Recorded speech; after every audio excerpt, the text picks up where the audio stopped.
What is up, guys? Yandere Neko here, and we'll be talking about Yuji versus Denji, or more accurately, the fallout of Yuji versus Denji, because it's been about 2 months, and JJK fans are still upset about it. Before we begin, it's almost sort of funny because we saw a Dante versus Clive effect go on, where on release, with Dante versus Clive, right? On release, everyone was saying, "Oh, Dante takes us. Isn't it obvious? Dante takes us." Then, like 2 days before release, suddenly Clive has a chance. Oh, Clive wins if you consider X, Y, Z. And it was actually a very similar thing here.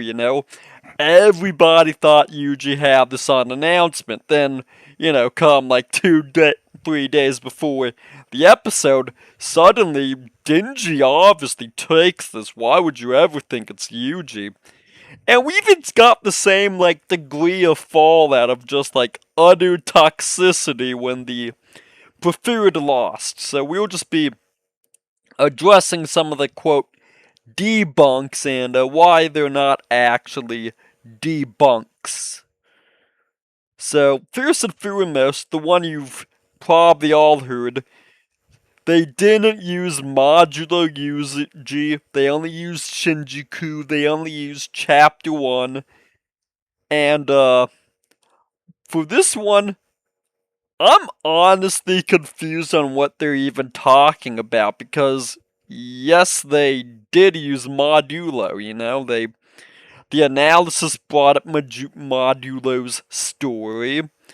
The animation, piercing blood convergence, where it like splits into multiple parts, that's an ability for Modulo. Range dismantled. Yuji only gets in Modulo. So they used it in the animation. A key part of the conclusion was Modulo capping the speed of the virus. Like, I know the joke is that Death Battle haters never actually watch the analysis, but I mean, they even used it in the fight, so I have no idea where that comes from. The second complaint, sort of an opposite of the first claim, was that we haven't seen Modulo Yuji's full strength, or, oh, the dust cloud was a casual feat, something along those lines, implying there's a higher theoretical calc. I mean, well, for one, it's good to hear that they actually did use modulo, I thought they didn't, but now apparently they did, but it's like, okay, so for one, well, then blame fucking Gege then, right? If your complaints that we never saw modulo Yuji at as strong, I guess that's on Gege. But in actuality, there is sort of the question of, well, how casual is casual? Was it half effort? 10%? 1%? Because keep in mind, they calced Denji at 1,000,000% stronger. That is a 10,000 times difference in power. So unless we start adding unreasonable multipliers to Yuji's little dust cloud feat, he's just not closing that gap. The third most common thing you heard was Gojo scaling, something something earthquake feat, something something country statement. It's actually funny how so many of the quote debunks or literally shit the episode like brings up, and they just restate it as if it somehow means something different now. The thing is, both of those feats are actually shockingly weaker than the feat they gave Yuji. Like, I'm pretty sure the black box actually mentions the earthquake feat, and for the country statement that Gojo has the cursed energy to power country, even if we're generous with the size of the country and the time frame involved, apparently that only gets to like city level or something shockingly low. Not to mention it's just not really applicable because it's energy over time, not an attack, but well, past the scaling, there's also people had issues with certain movesets. Oh, the most common one you would always hear was domain expansion's a sure hit. Well, 1 second. It's a sad fucking thing that sure hit doesn't mean insta win.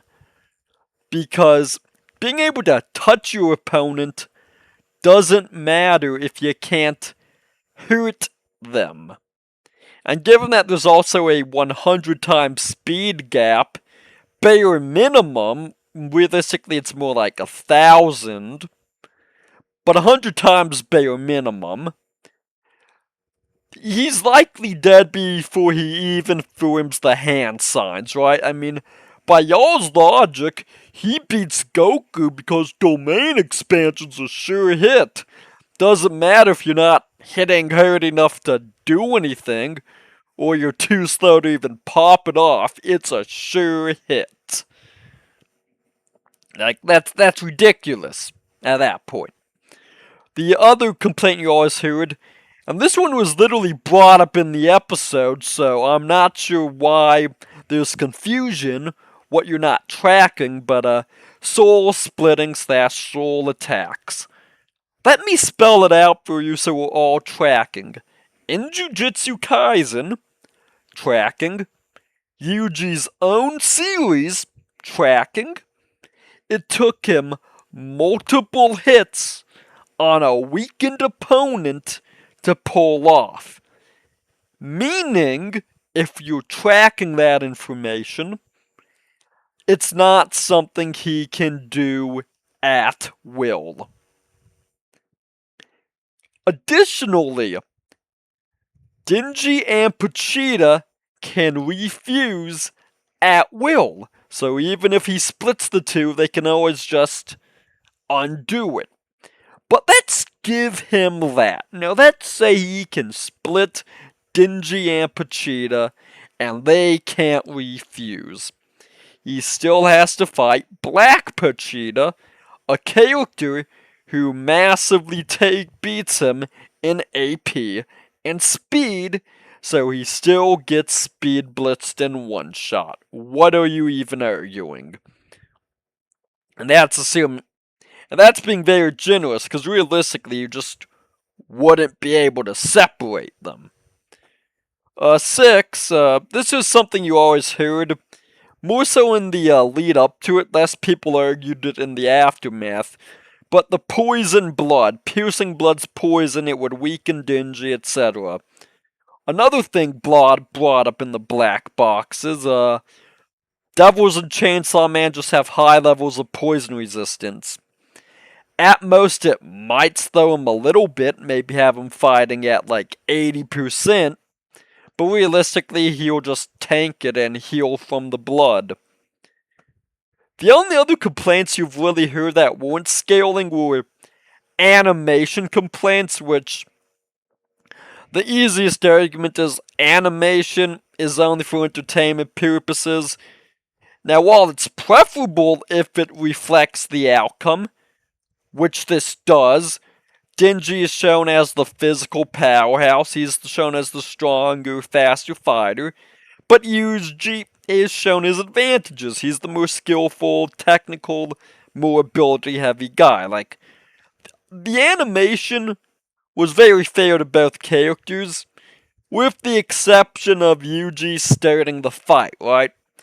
Like, admittedly, especially given his experience and Megumi's experience of Sukuna possession, he would be empathetic to Denji and Pochita's situation. In fact, a better way to do the scene, and this is like legitimately, I will throw a bone to the JJK guys. A better way to do the scene is, Yuji separates them, thinking he's doing Denji a favor, separating him from, like, the devil, right?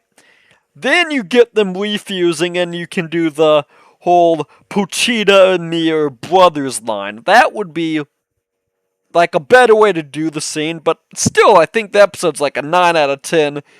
10 out of 10 if I'm being biased, like, if I'm being biased, easily a 10 out of 10.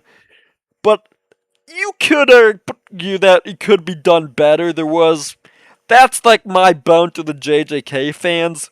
But no, like, scaling wise and ability wise, they were actually rather good on that. You know, Denji still takes it, and all the debunks don't actually bring up any new information or anything that couldn't be I don't know. Well, thanks for hearing me yap. Please like, share, and subscribe. I have some more videos on the docket that might actually involve editing this time. I don't know. I'll experiment with some stuff. Just some final thoughts. Thick thighs save lives. Opie is better than flat, and your waifu is real, and so are the voices in your head.